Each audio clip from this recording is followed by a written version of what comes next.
बिस्मिल्लाहिर्रहमानिर्रहीम। आज हम 2018 का पेपर सॉल्व करने जा रहे हैं। उसके बायोलॉजी के सेक्शन सॉल्व करने जा रहे हैं। प्लीज़, बहुत मेहनत लगती है और बहुत मुश्किल से बन रही है क्योंकि अपना भी पढ़ना है।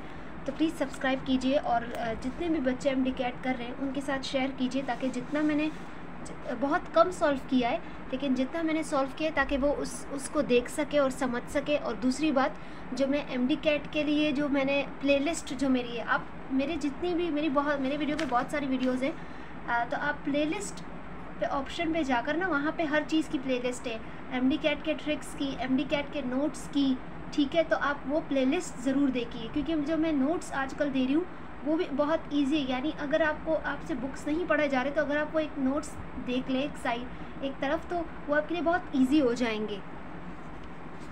So question number 11, in which the following growth phase the number of bacteria increases the most rapidly. ठीक है, यानी बिल्कुल सही तरीके से इन्होंने लाइन सीक्वेंस से फेज दिए हैं। एक लैग फेज होता है जिसमें बैक्टीरिया के ग्रोथ की तैयारी होती है, ठीक है, यानी सेल अपने आप को प्रिपेयर करता है और ग्रोथ करने के लिए। लॉग फेज में लॉग वो फेज है जिसमें वो बिल्कुल यानी मल्टीप्लिकेशन स्टार्ट कर देता है, नंबर ऑफ बैक्टीरिया इंक्रीज होना स्टार्ट हो जाते हैं। एंड स्टेशनरी फेज में आपकी डेथ रेट और आपकी बर्थ रेट इक्वल हो जाती है। और डेथ और डिक्लाइन फेज में क्या होता है कि बिल्कुल बर्थ रेट जो होता है ना, वो बिल्कुल स्टॉप हो जाता है और डेथ रेट इंक्रीज हो जाता है। तो बहुत सीक्वेंस से इन्होंने फेजेस दिए हैं। Question number 12, which of the following is the simplest form of pathogen causing disease. अच्छा, इनमें से कौन सा बहुत स्मॉलेस्ट फॉर्म ऑफ पैथोजन है जो डिजीज करवाता है, दैट इज प्रायोन्स। अब मैं आपको क्लियर करवाती हूँ व्हाट इज प्रायोन। एक होता है वायरस, एक होता है बैक्टीरिया, एक होता है fungus, amoeba, paramecium, whatever they are, सारे सेल्स हैं सिवाय वायरस के। वायरस मैंने आपको पिछली वीडियोस में वायरस का बताया था कि वायरस सेल नहीं है, ठीक है, वायरस के पास कोई सेल नहीं है, ठीक है। वायरस को हम लिविंग और नॉन लिविंग दोनों बोल सकते हैं, और उसकी क्यों हम उससे लिविंग भी बोलते हैं और क्यों हम उसे नॉन लिविंग भी बोलते हैं, उसका मैंने एक पूरा पिक आपको पिछली वीडियोस में दिया था फेडरल बोर्ड का, आप वो पढ़ लीजिएगा, ठीक है, क्योंकि वो आता है। उसके बाद आता है प्रायोन्स। अब सिर्फ प्रायोन्स नहीं है, अगर यहाँ पे प्रायोन्स ना होते और यहाँ पे होते वायरॉइड्स, ठीक है, तो फिर हम ऑप्शन में लगाते वायरॉइड्स, ठीक है, अगर प्रायोन्स का ऑप्शन नहीं होता। ये दो एक ऐसी चीज़ें हैं, ठीक है, असल में ये बहुत स्मॉल। एक तो हमने ना पढ़ा वायरस भी एक पैथोजन है जिसके पास सेल नहीं है, लेकिन उसके बावजूद वो आपके बॉडी में जाके डिजीज कॉज कर रहा है, ठीक है। लेकिन वायरस के अलावा दो और भी चीज़ें हैं, वायरॉइड्स और प्रायोन्स, जो कि डिजीज कॉज कर रहे हैं, और बहुत इन दोनों के पास भी सेल नहीं है। अब वायरस के पास, मैंने पिछले वीडियोस में वायरस की पूरी वो दी थी कि वायरस के पास एक कोट होता है और एक जो है जीनोम होता है, यानी उसके अंदर DNA होता है, RNA होता है, इंजाइम्स होते हैं, फिर उससे एक एनवेलप जो है वो सराउंडेड होता है जो कि प्रोटीन से बना है। तो इतनी ज़्यादा चीज़ें हैं वायरस के पास। इन दोनों के पास प्रायोन्स क्या है? प्रायोन्स एक just misfolded form of protein है। क्या है? मिसफोल्डेड फॉर्म ऑफ प्रोटीन है। विरियोट क्या है? विरियोट जो है नेक्स्ट सर्कुलर RNA है। यानी वायरस से भी, अब पहले तो हमने कहा कि भाई बैक्टीरिया डिजीज कॉज कर रहा है, हाँ बैक्टीरिया डिजीज कॉज कर सकता है, भाई पूरा एक सेल है। अब फिर हमने बताया आपको कि वायरस एक ऐसी चीज़ है जिसके पास सेल नहीं है लेकिन डिजीज कॉज कर रहा है। वायरस के पास DNA होता है, RNA होता है, इंजाइम्स होते हैं, प्रोटीन्स होते हैं। अब वायरस से भी दो और छोटी चीज़ें जिनके पास क्या है, विरियोट्स के पास क्या है, एक नेक्स्ट सर्कुलर RNA होता है, और प्रियोन के पास क्या है, प्रियोन जस्ट एक मिसफोल्डेड फॉर्म ऑफ प्रोटीन है, लेकिन इसके बावजूद ये दोनों क्या करते हैं, डिजीज कॉज कर रहे हैं, ठीक है। मैं इस सवाल में मैं अभी वीडियो में एक पिक आ रही होगी आपके फेडरल बोर्ड की, सिंध बोर्ड में भी इसके बारे में लिखा हुआ है, लेकिन मैंने नहीं उसकी पिक दी क्योंकि वो आपको पढ़ना चाहिए, आपकी बुक है। फेडरल का मैंने दे दिया है क्योंकि फेडरल ऑब्वियसली हमारे बच्चों के पास फेडरल की बुक्स नहीं होती, और फेडरल पढ़ना ज़रूरी है if you want to get to admission in Dow uni. आपको अगर डाउ में जाना है तो आपको ज़रूर पढ़ना है फेडरल पर। अदरवाइज अगर आपको डाउ में जाना है, किसी यूनी में भी जाना है, आपको फेडरल पढ़ना पड़ेगा, उससे कॉन्सेप्ट क्लियर होते हैं। अब इन दोनों के मैंने कुछ डिफरेंट पॉइंट्स लिखे हैं जो कि ज़रूरी है आपको पता होना। विरियोड्स क्या है? एक सर्कुलर आरएनए जो कि नेक्स्ट सर्कुलर आरएनए, इसके पास कोई इन्वेलप नहीं होता। ये रेप्लिकेशन के थ्रू इसका नंबर इंक्रीज हो रहा होता है, यानी मल्टीप्लिकेशन इसके थ्रू, रेप्लिकेशन के थ्रू हो रही होती है।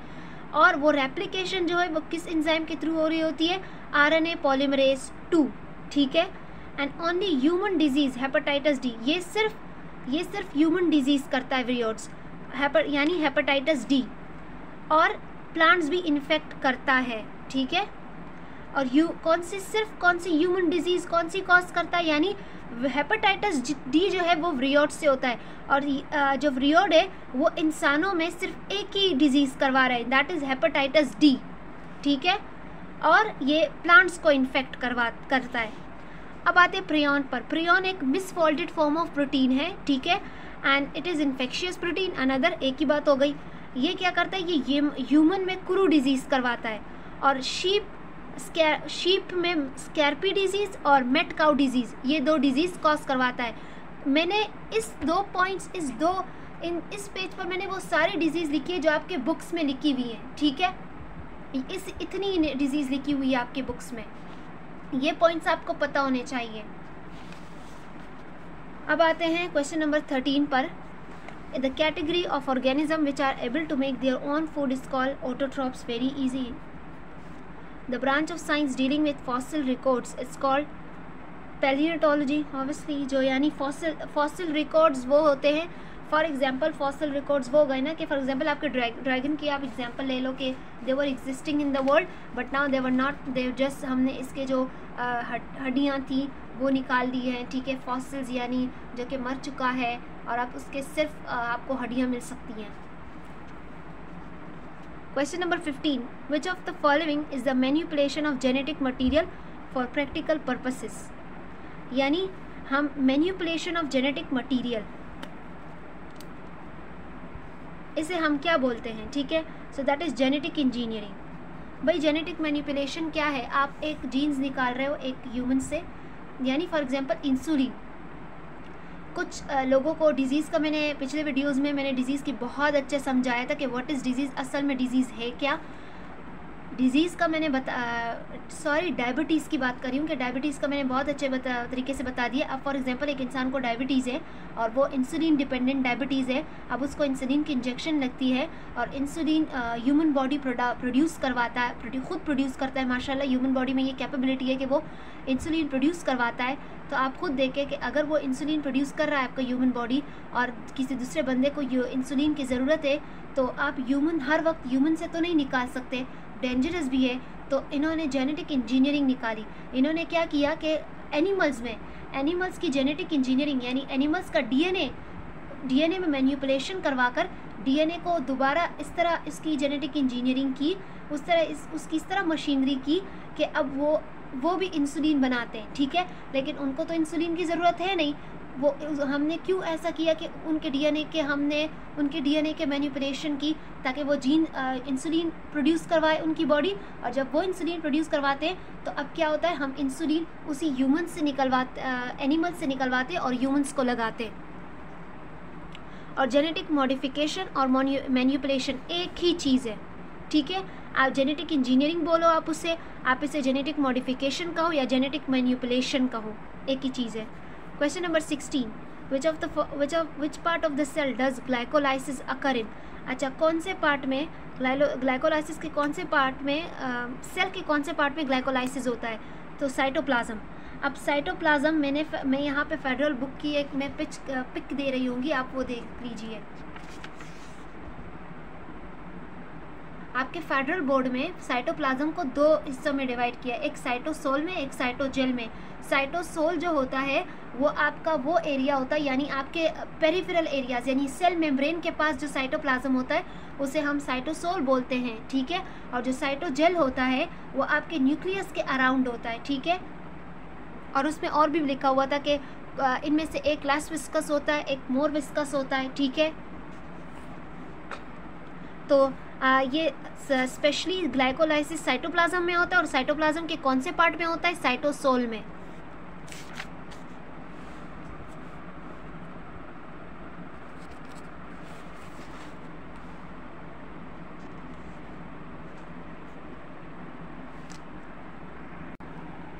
Question number 17. The technique used for identification of criminal is called DNA fingerprinting. Question number 18. Which of the following bacteria are able to release oxygen into the environment? यानी इन कौन सा bacteria है जो कि are able to release oxygen into the environment? ठीक है, cyanobacteria. यहाँ पे भी मैंने एक पिक दी होगी, आप वो देख लीजिए, फिर मैं आपको समझाती हूँ।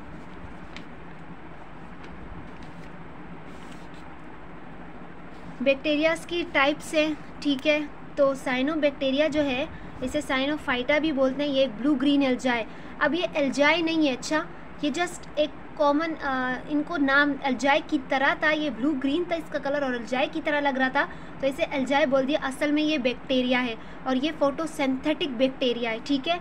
It's a gram negative bacteria and it's autotrophic bacteria है और ये फोटोसिंथेटिक बैक्टीरिया है। इतने सारे नाम हैं इसके, आप इसे ग्राम नेगेटिव बैक्टीरिया भी बोल सकते हो, ऑटोट्रॉफिक बैक्टीरिया भी है, फोटोसिंथेटिक बैक्टीरिया भी है और ये ऑक्सीजन रिलीज करवाते हैं। ऑब्वियसली अगर फोटोसिंथेटिक बैक्टीरिया है तो ऑक्सीजन रिलीज करवाएगा। Question number 19. Which of the following is not a part of RNA? तो deoxyribose sugar is not the part of RNA, ये डीएनए में होता है, आरएनए में राइबोज शुगर होते हैं। Referring to sexual reproduction humans are, अच्छा यानी जो सेक्सुअल रिप्रोडक्शन है ह्यूमंस की तो वो विविपेरस है। इसको मैं ऐसे याद रखती थी कि फॉर एग्जांपल एक होता है ओविपेरस, ठीक है, एक होता है विविपेरस, ठीक है। तो इसके ओविपेरस यानी आप देखो ओ आ रहा है और आपको पता है ना ओविपोरस वो एनिमल्स होते हैं जो कि यानी उनका जो चाइल्ड होता है वो थ्रू एग निकलता है, ठीक है, थ्रू एग लाइंग मेमल्स, ठीक है, यानी उनके एग में उनकी ऑफस्प्रिंग होती है, ठीक है। तो मैंने ऐसे याद किया है, फॉर एग्जांपल ओ जो है ओ किस तरह लग रहा है, एग की तरह लग रहा है, अंडे की तरह लग रहा है ओ, ठीक है। तो यानी मुझे इससे याद रहता था कि ओविपेरस मतलब एग लाइंग मेमल्स, विविपेरस यानी वो क्या करते हैं, उनका जो चाइल्ड होता है ऑफस्प्रिंग वो यंग बर्थ होती है, ठीक है, यंग बर्थ होती है। अब मैंने कुछ यहाँ पे और भी चीज़ें लिखी हैं। क्या लिखा है कि हर्माफ्रोडाइट्स मतलब हैविंग बोथ सेक्सेस, ठीक है। हर्माफ्रोडाइट्स उन एनिमल्स को हम बोलते हैं जिनमें दोनों सेक्सेस होते हैं। फॉर एग्जांपल आप वर्म्स ले लो, वर्म्स में अक्सर ऐसा होता है कि दोनों सेक्सेस होती हैं, हैविंग बोथ सेक्सेस। और इसी यानी जिनके पास दोनों सेक्सेस होते हैं उनको मोनोइशियस भी बोलते हैं, यानी हर्माफ्रोडाइट्स एंड मोनोइशियस एक ही बात हो रही है, यानी एक ऐसे वर्म्स या एक ऐसा ऑर्गेनिज्म जिनमें दोनों सेक्सेस है। अब आता है bisexual and homothallic. Bisexual and homothallic मतलब ये है कि एक बंदे में एक ही सेक्स है, ठीक है। अब आते हैं viviparous giving birth to young one, oviparous egg laying animals, self fertilise मतलब हर्माफ्रोडाइट्स ही होंगे ना जो सेल्फ फर्टिलाइजेशन करेंगे।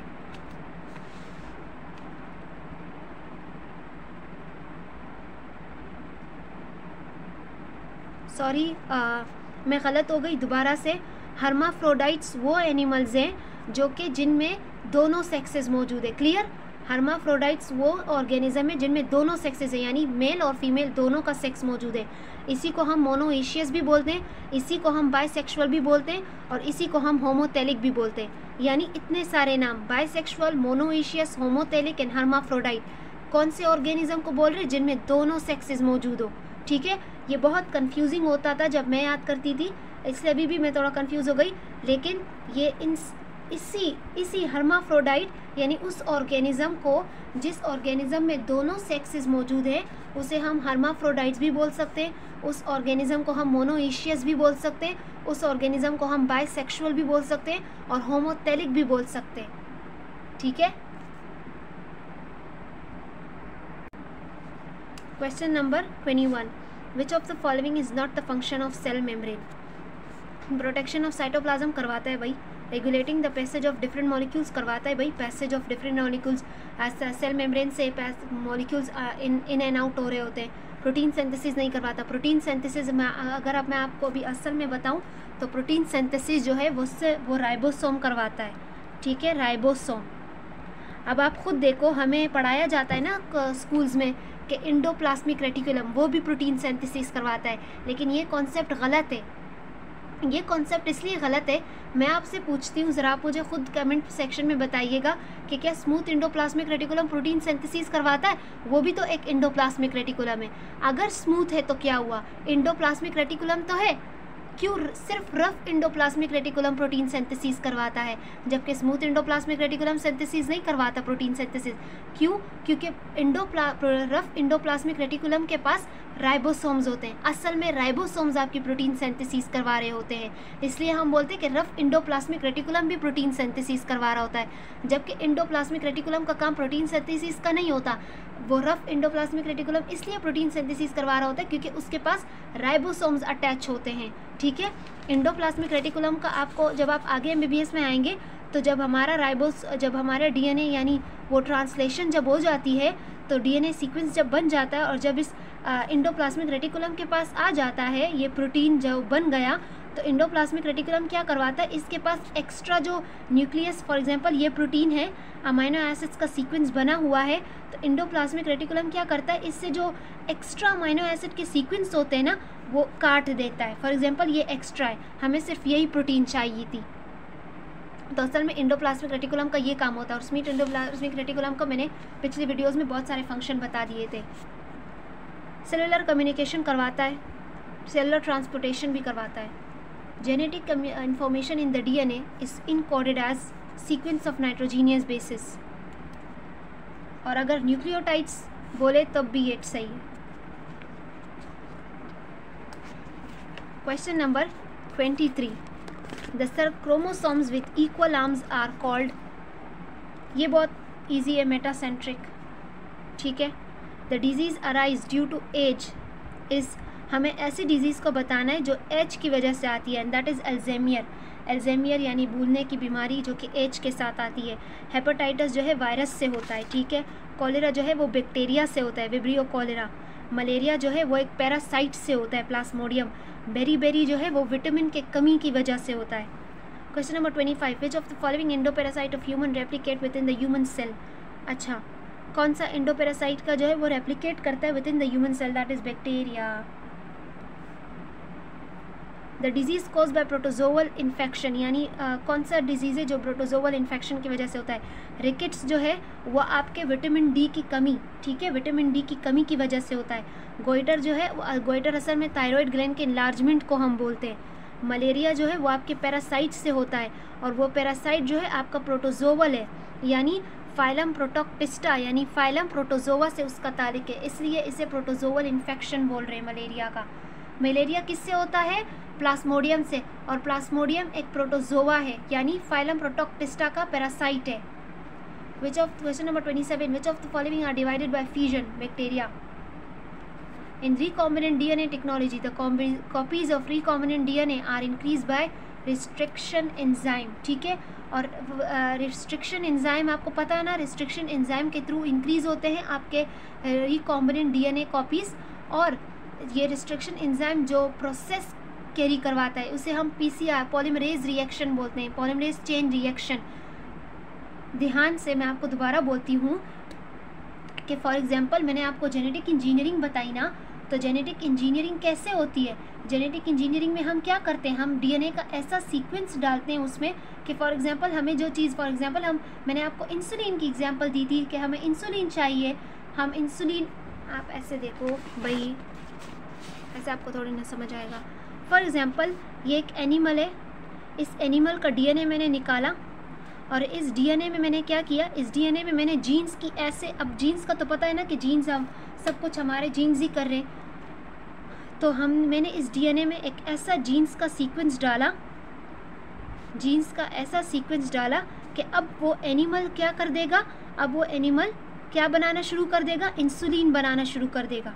पहले उसके डीएनए का सीक्वेंस ऐसा था कि वो इंसुलिन नहीं बनाता था। अब मैंने उसका डीएनए निकाला और उसमें जीन का ऐसा सीक्वेंस डाला कि अब वो इंसुलिन बनाना शुरू कर देगा। तो इस डीएनए को मैंने बोला रिकॉम्बिनेंट डीएनए, ठीक है, रिकॉम्बिनेंट डीएनए। अब इसी रिकॉम्बिनेंट डीएनए को मैंने अब एक रिकॉम्बिनेंट डीएनए बना दिया। अब मुझे इसी रिकॉम्बिनेंट डीएनए के और कॉपीज़ भी चाहिए, यानी फोटोकॉपी, मुझे और भी कॉपीज़ चाहिए, इस तरह का डीएनए मुझे और भी चाहिए। तो मैं थ्रू रिस्ट्रिक्शन एंजाइम वो इंक्रीज़ करवा सकती हूँ। और ये रिस्ट्रिक्शन एंजाइम यानी थ्रू रिस्ट्रिक्शन एंजाइम में ये काम इंक्रीज़ करवा सकती हूँ। और रिस्ट्रिक्शन एंजाइम किस मैकेनिज़्म के थ्रू ये वाला काम यानी रिकॉम्बिनेंट डीएनए कॉपीज़ इंक्रीज़ करवाता है? Through PCR, polymerase chain reaction. अगर मैकेनिज़्म का पूछे तो कौन सा मैकेनिज़्म है? Polymerase chain reaction. Question number 29, the disease caused by nutritional deficiency. अब हमें न्यूट्रिशनल डेफिशिएंसी बतानी है, तो वो बेरी है, ठीक है। Question number 30, which of the following basic structure level of protein is indicated by an association of 2 alpha and 2 beta chains in the haemoglobin molecule. कुछ भी नहीं है, आपको जस्ट आपको मुझे सिर्फ अच्छा, हमारे बुक में सिर्फ इतना लिखा होता है कि हेमोग्लोबिन जो है वो क्वाटर्नरी स्ट्रक्चर का आता है, ठीक है। हेमोग्लोबिन जो है वो आपके क्वाटर्नरी स्ट्रक्चर की एग्जाम्पल है। तो आपको हेमोग्लोबिन मैंने आपको पहले ही बता दिया था कि हेमोग्लोबिन 2 अल्फा एंड 2 बीटा से बना है। Question number 31, the branch of science dealing with the classification of life form is called taxonomy. Which of the following is not a part of immune system? Phagocyte, ये part है immune system का। Phagocytosis कौन करवाता है? Macrophages and neutrophils. Complement proteins, complement proteins आपको कोई सख्ते में जाने की ज़रूरत नहीं है कि what is complement proteins. Complement proteins ये 20 किस्म के प्रोटीन्स हैं, आई थिंक 25 हो गए, अभी हम 25 किस्म के प्रोटीन्स बोलते हैं। ये कोई 25 किस्म के प्रोटीन्स हैं, ये आपके ब्लड में पड़े रहते हैं, ठीक है, आपके ब्लड में इनएक्टिव के फॉर्म में पड़े होते हैं। जब इम्यून सिस्टम यानी आपके बॉडी में कोई ऐसा पैथोजन आया जिसने कॉम्प्लीमेंट सिस्टम को चालू करवा दिया, अब कॉम्प्लीमेंट सिस्टम चालू हो गया। और कॉम्प्लीमेंट सिस्टम क्या करवाता है? कॉम्प्लीमेंट सिस्टम एक साथ बनकर, मैं आपको क्लियर करवा देती हूँ।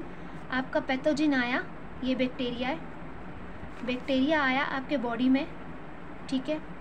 बॉडी में एक फर्स्ट लाइन ऑफ डिफेंस होता है, second and third. First line defence यानी उसने स्किन को पार कर दिया। सेकेंड लाइन डिफेंस उसने म्यूकस सारी चीज़ों को भी पार कर दिया। सेकेंड लाइन डिफेंस में आपके पास फिर वो न्यूट्रोफिल्स और मैक्रोफेजेस आ जाते हैं। ये दोनों क्या करते हैं? ये दोनों इस बैक्टीरिया को ले लेते हैं। दोनों बैक्टीरिया को लेकर न्यूट्रोफिल क्या करता है? फेगोसाइटोसिस करता है। फेगोसाइटोसिस मतलब उसको किल कर देता है। मैक्रोफेज क्या करता है? मैक्रोफेज फेगोसाइटोसिस भी करता है, लेकिन फेगोसाइटोसिस के साथ साथ वो उसको किल नहीं कर पाता, ठीक है। फेगोसाइटोसिस भी करता है और मैक्रोफेज जो है वो एंटीजन प्रेजेंटिंग सेल भी है। तो फेगोसाइटोसिस उसको किल करवा के, ठीक है, यानी उसकी किल करवा के वो किल करता है, गलत कॉन्सेप्ट है। फेगोसाइटोसिस जो है वो, दोबारा से कंफ्यूज मत होना, न्यूट्रोफिल एंड मैक्रोफेजेस। बैक्टीरिया ने फर्स्ट लाइन ऑफ डिफेंस को पार करवा दिया, अब वो अंदर बॉडी में आ गया, तो सेकेंड लाइन ऑफ डिफेंस में आपके न्यूट्रोफिल्स एंड मैक्रोफेजेस आएंगी। न्यूट्रोफिल्स ने उसे फेगोसाइटोसिस किया और किल करवा दिया। मैक्रोफेजेस क्या करेंगे? मैक्रोफेजेस जो है फॉर एग्जांपल एक ऐसा बैक्टीरिया था कि बहुत बड़ा बैक्टीरिया था, न्यूट्रोफिल से अब वो किल नहीं हो पा रहा, तो मैक्रोफेज अब लेगा। मैक्रोफेज उसे लेता है अपने अंदर, यानी उसकी तोड़ मतोड़ कर करके उसे क्या करवाता है? अपने सर के ऊपर सवार कर लेता है, ठीक है। इसी को हम एंटीजन प्रेजेंटिंग सेल बोलते हैं। फॉर एग्जांपल अगर ये मैक्रोफेज है तो मैक्रोफेज ने बैक्टीरिया को तोड़ा, टुकड़े टुकड़े किया और इसमें से थोड़ा हिस्सा लेकर अपने सर के ऊपर सवार कर दिया। जब वो अपने सर के ऊपर ऐसे सवार कर देता है, इसी को हम बोलते हैं एंटीजन प्रेजेंटिंग सेल। और एंटीजन प्रेजेंटिंग सेल मैंने आपको पिछली वीडियोस में बता दिया था कि लैंगरहैंस सेल को भी हम बोलते हैं, डेंड्राइटिक सेल्स को भी बोलते हैं, माइक्रोजीलिया सेल्स को भी बोलते हैं, ठीक है। आपने कंफ्यूज नहीं होना, क्लियर हो गया। जब इसने अपने ऊपर सवार किया तो ये एंटीजन प्रेजेंटिंग सेल जो है ना, ये जो इसने तो बैक्टीरिया का थोड़ा सा हिस्सा लेकर अपने ऊपर सर के ऊपर रख दिया है, ये जो है ना, ये इंडिकेशन होती है, ये स्टिमुलेशन होती है। ये किस स्टिमुलेशन होती है? कॉम्प्लीमेंट प्रोटीन्स की। जो कॉम्प्लीमेंट प्रोटीन्स ब्लड में सोए हुए थे ना, इसको देखकर जाग जाएंगे। जब इसको देखकर जाग जाएंगे तो हम बोलते हैं C1, C2, C3, C4, C5 and C6 होते हैं, ठीक है। इसी तरह C7 और C8 एंड C9 तक शायद होते हैं। इतने कॉम्प्लीमेंट प्रोटीन्स होते हैं, हमने इनको नाम दिया है, ठीक है। तो C1, C2 और C3 एंड C4 ये आकर इस पर सवार हो जाते हैं, इसको ऐसे पकड़ लेते हैं। और ये जो C5 और C6, C5 से लेकर C9 तक है, ये एक एक्स्ट्रा इन्फॉर्मेशन है, इसमें आपको जाने की ज़रूरत नहीं है, आप कंफ्यूज हो जाओगे। बस मैं आपको इतना बता रही हूँ कि इसको देखकर कॉम्प्लीमेंट सिस्टम एक्टिवेट हो जाते हैं। और कॉम्प्लीमेंट सिस्टम का क्या काम है? कॉम्प्लीमेंट सिस्टम क्या करते हैं, ये जो फॉर एग्जांपल ये मैक्रोफेज है ना, तो इसको इसके अंदर वो बैक्टीरिया पड़ा हुआ है, तो इसके अंदर क्या करेंगे, एक होल बना देंगे। इस तरह होल बनाते हैं, और होल से क्या होता है, कि आप फॉर एग्जांपल ये एक्स्ट्रा सेलुलर फ्लूइड है, तो एक्स्ट्रा सेलुलर फ्लूइड में सोडियम होते हैं, बहुत सारे आइंस पड़े होते हैं, तो ये आइंस अंदर चले जाते हैं, और ये आइंस क्या कर देते हैं, इस सेल की लाइसिस कर देते हैं। लाइसिस से क्या होता है, जो बचा कुचा बैक्टीरिया था वो भी मर जाता है, ठीक है। ये आपका कॉम्प्लीमेंट सिस्टम होता है। साइटोकाइंस आपका फॉर एग्जांपल प्रोस्टाग्लैंडिन, आपका प्रोस्टाग्लैंडिन हो गया, आपका एक प्रोस्टाग्लैंडिन हो गए, ल्यूकोट्राइन्स हो गए, साइटोकाइन ल्यूकोट्राइन्स हो गए, लिम्फोकाइन्स हो गए, ये सारे जितने भी ये क्या है, ये फॉर एग्जांपल आप हार्मोन्स की तरह ले लो, ठीक है। ये सारा ये जो काम हो रहा होता है ना, इनको इनिशिएट करवाने के लिए हमें जिस साइटोकाइंस की ज़रूरत होती है वो प्रोस्टाग्लैंडिन, लिम्फोकाइन, ल्यूकोट्राइन्स भी, ठीक है। ये सारे साइटोकाइंस हम इसे बोलते हैं।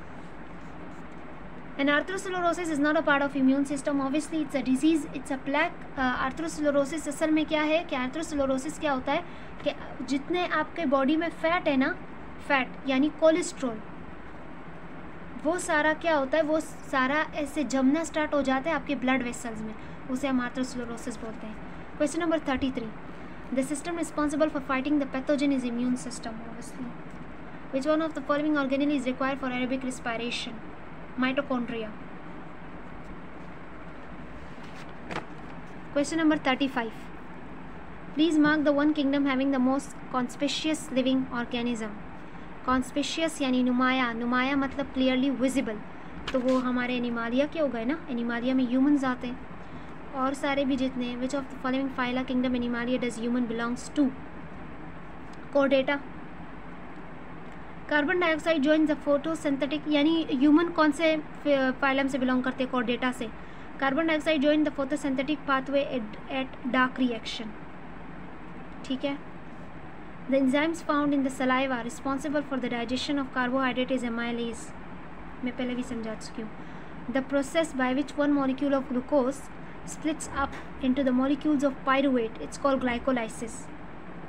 Which of the following is not a viral disease? Malaria. AIDS virus से होता है, इन्फ्लुएंजा वायरस से होता है, चिकन पॉक्स वायरस से होता है, रेबीज़ वायरस से होता है, तो ये सारे वायरल डिजीज़ है, ठीक है। मलेरिया पिछले बता चुकी हूँ, ठीक है।